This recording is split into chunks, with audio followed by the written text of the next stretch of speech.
Hello, today I will be discussing the website Polleverywhere. I will be going over the basic features as well as examples of how to use the website in your classroom. This is a student response system where students either use their mobile or web-enabled device to answer a question that is posed to them in class.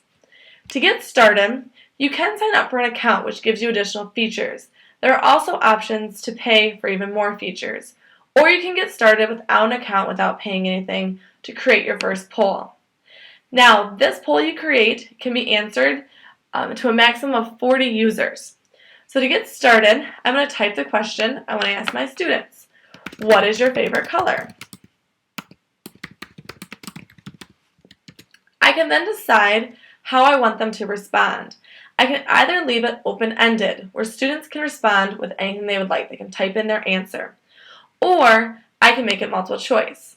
If I choose multiple choice, I'm going to give them some options. So I might say green, blue, I can add more options, red, or I can also choose the option of other. If there's just one question I want to ask them, I am done, I can create my poll. It's as simple as that, and I'm ready to go. This screen then that's loading, I will then project up for my students to see. Students will then either get out their cell phone, their mobile device, where they will text the code of the color they choose to the number provided.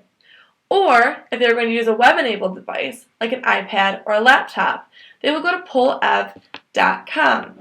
Here, they will put in the number of the color they choose. That site looks like this. And all they have to type in is the number corresponding to their answer. And you choose Submit Response. Now, this is shown, and either the teacher can get this private, or again, the teacher can show the class because student names are not shown in the free version. And as students are answering, this will fill in. This is a instant feedback, live response.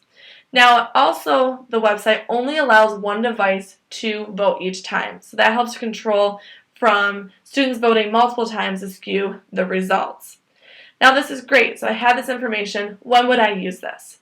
Well, for example, I might as a warm-up or a bell ringer as students enter the class. I could ask them a question from the day before to see how they remember what we had done the day before in our lesson, or something to start and introduce the unit we are starting.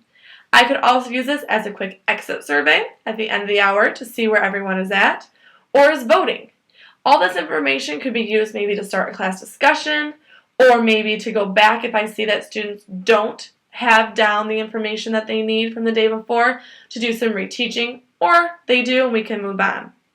So here are some basic features as well as some ideas of how you can use Polleverywhere in your classroom.